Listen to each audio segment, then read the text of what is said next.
අද්විතීය 200 Mbps speed එකකින් ශ්‍රී ලංකාවේ වේගවත්ම සහ පුළුල්තම හෝම් බ්‍රෝඩ්බෑන්ඩ් සම්බන්ධතාවය වන SLT Mobitel දේශීය ෆයිබර් බලවේගය ඔබත් අදම අත්විඳින්න. හරිම සුදුයි.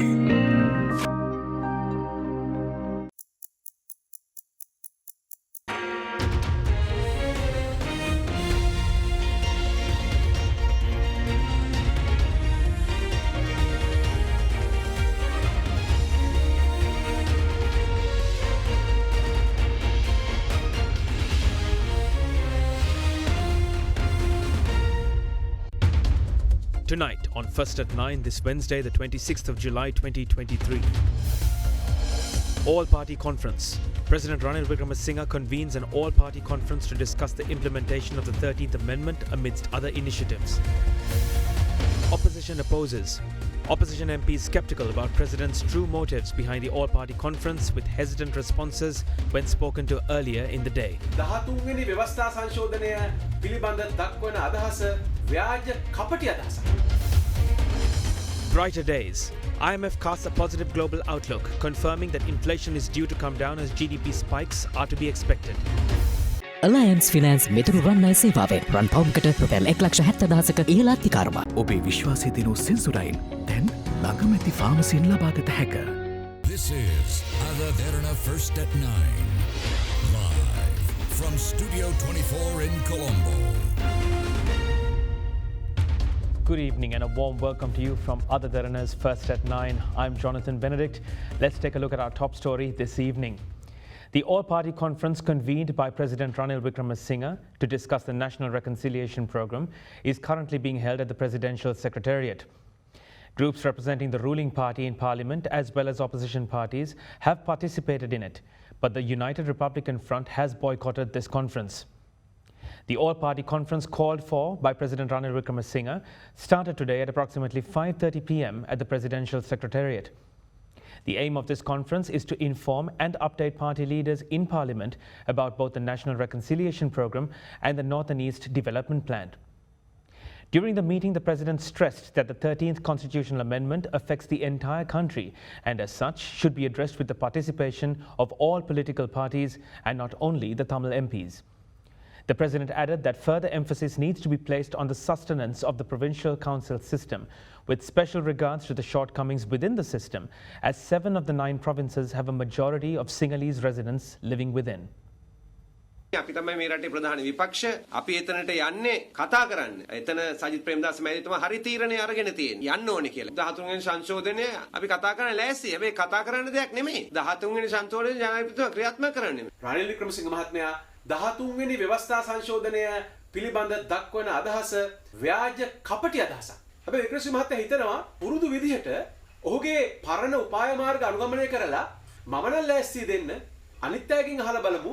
ඒගොල්ල කැමති නම් මම ලෑස්ති. ඒගොල්ල නිසා තමයි ප්‍රශ්නේ. මෙහෙම කරලා මේ රටේ සිංහල දෙමළ මුස්ලිම් සියලු ප්‍රජාවන් රවට්ටන්නයි වික්‍රමසිංහ මහත්තයා ලෑස්ති වෙන්නේ. හැබැයි ජනාධිපතිතුමා දැන් අර මේ ගැටලුව පිළිබඳවත් එතුමාගේ ස්ථාවරය එතුමා කලින් ප්‍රකාශ කරලා ඉන්න ඕනේ නැත්නම් එම න්‍යායපත්‍රයක් විධිමත්ව අදහසක් නැතුව විවෘතව ඒ සාකච්ඡාව වලට සහභාගී වීමෙන් පළක් නැහැ. ඒක නිසා අපි මේ සාකච්ඡාව වලට සහභාගී වෙන්නේ නැහැ.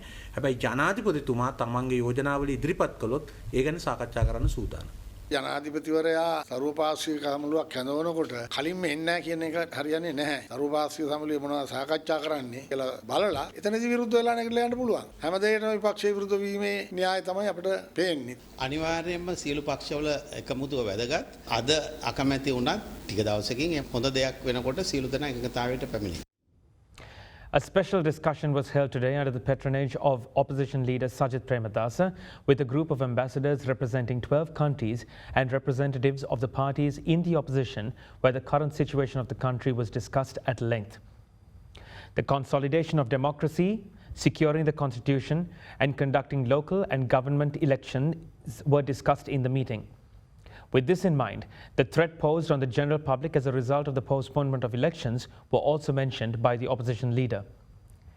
The opposition leader also discussed the prevailing issues in the field of legislation.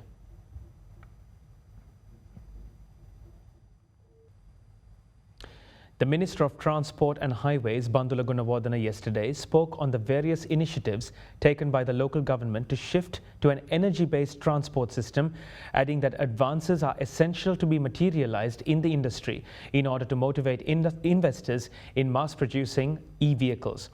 Concurrently, State Minister of Transport Lanka commented on the pilot project implemented on adding 50 electric buses in a bid to create a high-quality and efficient transportation system in the country.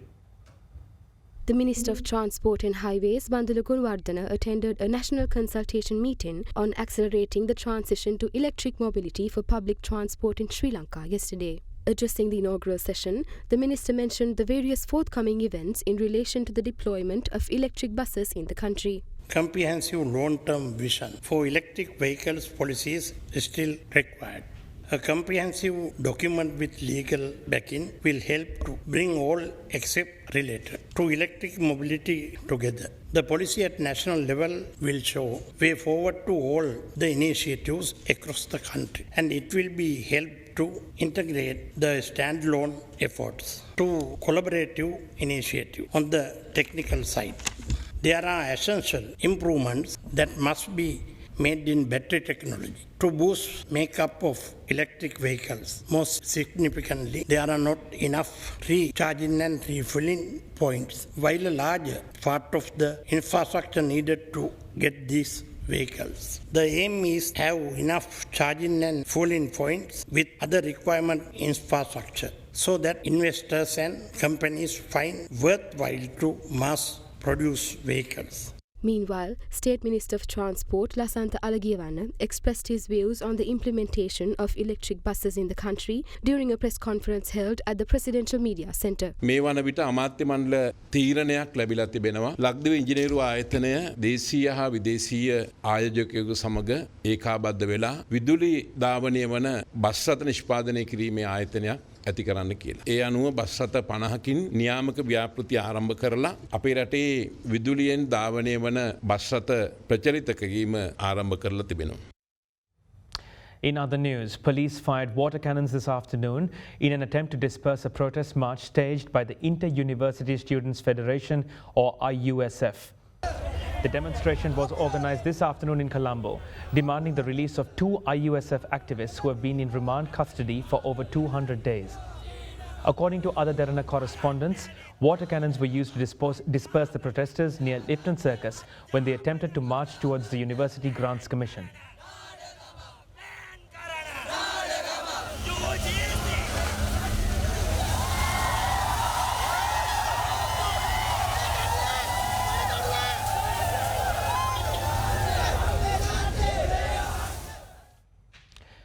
State Minister of Transport Lanka said that the demerit point system for the driving license will be implemented island-wide from January of next year.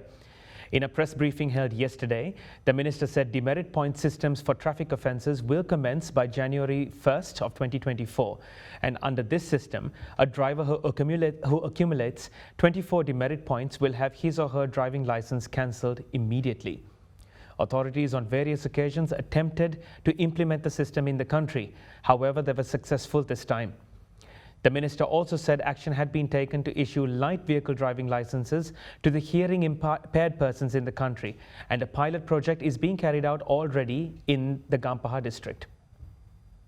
අකුසලතා ලකුණු ලබා දීමේ ක්‍රමය. අපි ලබන ජනවාරි පළවෙනිදා වෙනකොට ඒ සම්බන්ධිනුත් අවශ්‍ය cabinet අනුමැතිය ලැබිලා ඒ අවශ්‍ය කට්ටල 5000ක් රථවාහන පොලිස් නිලධාරීන්ට ලබා දිය යුතුයි. ඒ සඳහා දත්ත පද්ධතියක් සකස් විය යුතුයි. මහා මාර්ගයේ තුලදීම යම් වැරද්දක් කළොත් ඒ දඩමුදල ගෙවීමත් සමගම තමන්ගේ රියදුරු බලපත්‍රයෙන් ලකුණු කපා හැරීමක් සිද්ධ කරන්න ඕනේ. ලකුණු 24ක් රියදුරු බලපත්‍රයක් ලබා ගත්තාම එක්කෙනෙකුට තියෙනවා. ලකුණු 3ක් කැපෙනවා නියමිත සංඥා නොපිළිපැදීම නැති. ජංගම දුරකථන භාවිතය. අනතුරු වළක්වා ගැනීමට අසමත් වීම. ආසන පටි නොපැළඳීම. ඒ වගේම අධික ශබ්දය. ඒ වගේම ලකුණු 4ක් කපනවා නියමිත වේග සීමා කඩ කිරීම. වැරදි ලෙස ඉර කපා ඉස්සර කිරීම. මේ ආකාරයට වැරදි 8ක් වෙනුවෙන් ලකුණු 4ක් කපනවා. ඒ වගේම ලකුණු 5ක් කපනවා අධික වේගය කියන වැරද්ද සිදු කළහොත්. ඒ වගේම ලකුණු 6ක් කපනවා වළංගු රක්ෂණ සහතිකයේ නොමැතිව රිය පැදවීම. ඒ වගේම අධික වේගයේ 130-150 දක්වා මාර්ග යෝග්‍යතාවය නොමැතිව අනුතුරු වී ඇති ආකාරයේ වාහනයක් ධාවනය කිරීම.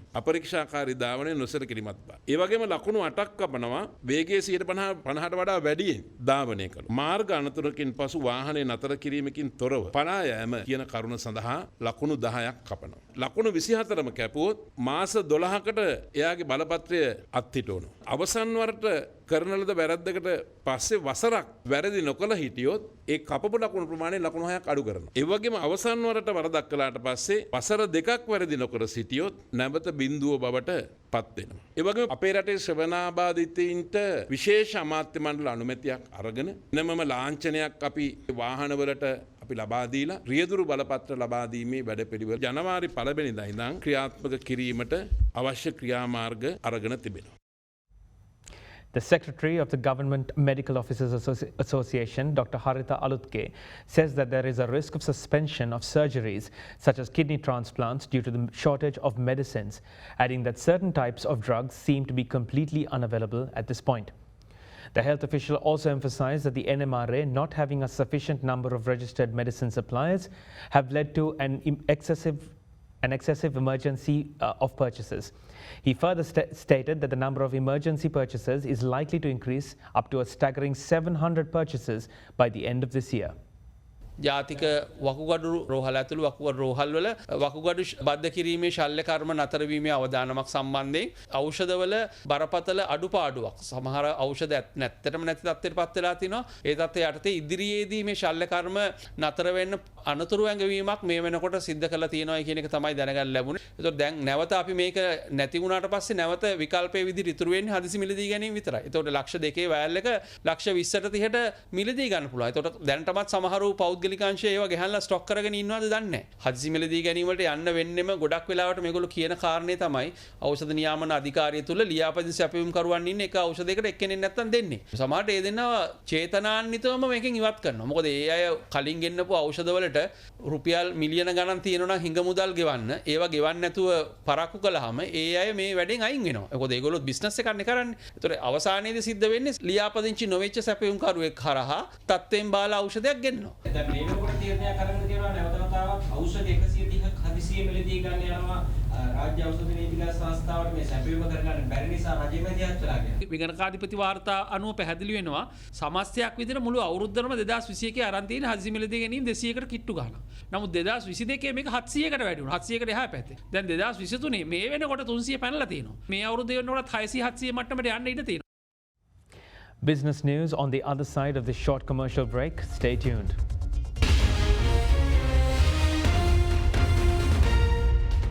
ගොඩමඩ පෙරලි කරන බලපුළුවන් කාරයා මහින්ද්‍රා යුවෝ ඩීමෝ වෙතින්. වැඩම ගොඩයි ගොඩම තමයි ස්වරාජ් ට්‍රැක්ටර් ඩීමෝ වෙතින්. අපේ ගෙදරත් ආපිකෝ මෙට්‍රස් තමයි. මාදිලි රසකින් යුත් මෙට්ටලුවේ ප්‍රමුඛයා ආපිකෝ මෙට්‍රස් සැපනින්දට සැප මෙට්ට.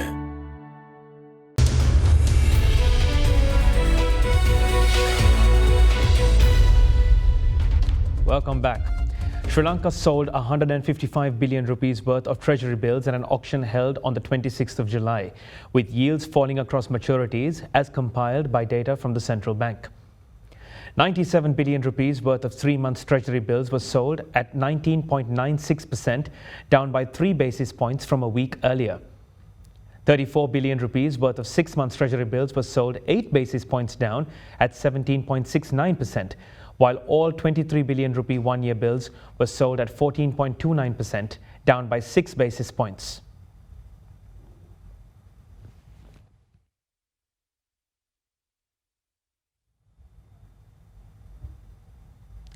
Now let's take a look at some corporate news in brief. The launching of the book Art, written by Chaturanga Begama, was held today at the Gangarama Temple under the patronage of Minister of Tourism Harin Fernando. Addressing the gathering, the minister said that he sees Sri Lanka's tourism sector as a key element to help the country find its way out of the crisis situation that it is currently in. Sri Lanka has so much to offer. When you really look at it, we say Sri Lanka, you'll come back for more. The Colombo Stock Exchange signed a memorandum of understanding recently with the University of Ruhuna to formalize collaborative efforts to improve financial literacy among undergraduates in Sri Lanka. The collaboration proposes to promote capital market education among undergraduates by working together on a number of mutually beneficial strategic initiatives. The University of Ruhuna will also collaborate with the ongoing educational initiatives of the CSE, including the Advanced Diploma in Financial Markets, as well as in future educational and research activities by providing the required expertise and resource persons. The Sri Lanka Sarvodaya Shramadana movement announced its partnership with HSBC Sri Lanka with an aim of empowering women entrepreneurs in the country. The two-year project aims to address the unique challenges faced by women entrepreneurs across 5 provinces in the country, as well as to create a conducive business environment for their business growth. The joint initiative is expected to provide comprehensive support as well as training for 150 women-led SMEs selected from diverse industries and sectors across the western, eastern, northwestern, northern and southern provinces. We can create an enabling environment towards nurturing the growth of women entrepreneurship in Sri Lanka and also help overcome the existing barriers. We believe that bringing this type of support to this group of entrepreneurs can make a difference on many levels. In stocks news, the Colombo Bourse cut back on its gains for a third consecutive session today amid extended profit-taking witnessed across the board. The all-share price index moved on a persistent downtrend during the day, losing 84 points to close at 10,985 points. Analysts said that investors resorted to book profits on expectations of weaker results from the upcoming quarter. Selling pressure was predominantly observed in the banking sector counters and index heavyweights. Sampath Bank and HNB impacted the index heavily. Meanwhile, active participation was seen on People's Leasing following its dividend announcement yesterday. LIOC gained sharply as investor interest were restored after the share price dropped by 14% during the last 2 sessions. Meanwhile, market turnover plunged to a month's low 1.6 billion rupees, falling 52% below the monthly average of 3.3 billion. Banking and capital goods sectors led the overall turnover, accounting for a joint contribution of 43%.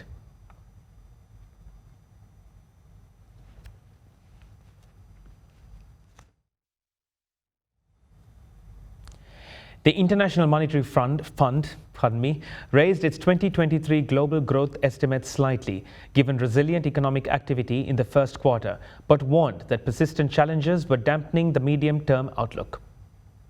The IMF, in its latest World Economic Outlook, said inflation was coming down and acute stress in the banking sector had receded. But the balance of risk facing the global economy remained tilted to the downside and credit was tight. The global lender said it now projected global real GDP growth of 3% in 2023, up by 0.2% from its April forecast, but left its outlook for 2024 unchanged, also at 3%. The 2023-2024 growth forecast remains weak by historical standards, well below the annual average of 3.8% seen in 20s to 2019, largely due to weaker manufacturing in advanced economies, and it could stay at that level for years. The IMF also said the outlook is broadly stable in emerging market and developing economies for 2023 to 2024, with growth of 4% expected in 2023 and 4.1% in 2024. However, it went on to note that credit availability is tight and there was a risk that debt distress could spread to a wider group of economies. The IMF also forecast that global headline inflation would fall to 6.8% in 2023, while dropping to 5.2% in 2024. However, core inflation would decline more gradually, reaching 6% in 2023 and easing to 4.7% in 2024. It was also mentioned that world trade growth is declining and will reach just 2% in 2023 before rising to 3.7% in 2024. With that, let's take a look at how the rupee fared against other major currencies during the day.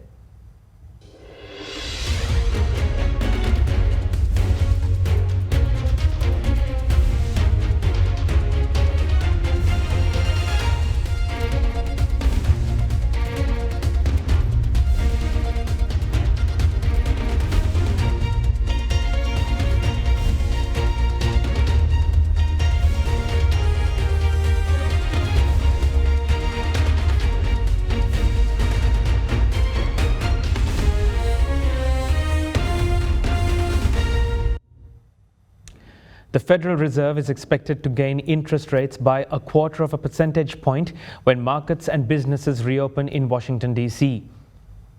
This would be the 11th hike in the US Central Bank's past 12 policy meetings and possibly a last move in its aggressive battle to tame inflation. The increase, anticipated by investors with nearly 100% probability, would raise the benchmark overnight interest rate to the 5.25 to 5.5% range. That would bring it to roughly its highest level since the approach to the 2007-2009 financial crisis and recession. There's little sense a similar collapse on the horizon far from. The US economy is proving more resilient to raising interest rates than expected, with ongoing growth and an unemployment rate that is currently pinned at a low 3.6%.